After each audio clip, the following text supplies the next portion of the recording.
Buenas noches, profesor Paul Williams. El día de hoy le voy a presentar el video número 8 del laboratorio, el cual fue el análisis de un circuitos eléctricos y al uso de megómetros. Básicamente vamos a tallar con los respectivos APPs resolviendo.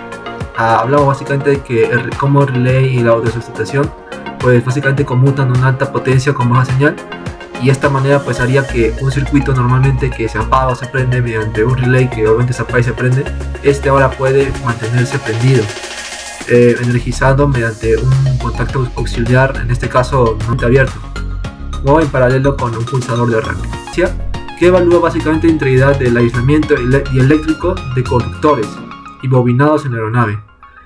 Funciona entre diferentes categorías. El megómetro llegaba a dar hasta máximo 600 voltios. Y pues bien, estos voltajes inducen una corriente a través de un aislante. Luego la continuidad y la resistencia de las bobinas, que fue la actividad número 1. Mediante un motor trifásico, ubicamos las terminales. Por ejemplo, la bobina 1 era Uniform 1 y Uniform 2. La bobina 2, Victor 1, Victor 2. Bobina 3, Whiskey 1, Whiskey 2. Y Ground, pues que fue la carcasa. En la primera prueba de Uniform nos dio la resistencia 1 28.7. En Victor 29, en Whiskey 28.9, en Uniform 28.3, Victor 28.5, Whiskey 28.4. La medición de aislamiento.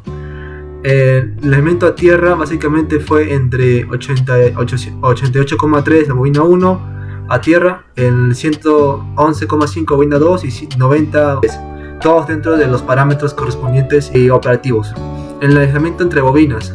Básicamente para que no ocurra un accidente, el aislamiento fue 77.5 bobina 1, bobina 2, bobina 2, bobina 3 118.0, bobina 3 o bobina 1 118.6. Todos aplicamos 500 voltios. Luego en el diagrama de autosustentación, pues bien, básicamente interpretamos este diagrama, partes claves de este diagrama, como puede ser el generador que genera corriente, la batería que en un primer momento funciona como primer generador del circuito, el over voltage puede desconectar todo el circuito y el generador por si acaso pueda pasar algo, el field control relay que básicamente se abre y se cierra y controla la excitación del generador, y ya luego el regulator que básicamente regula el voltaje por lo que se transcurre la corriente. De esta manera controla el campo del generador.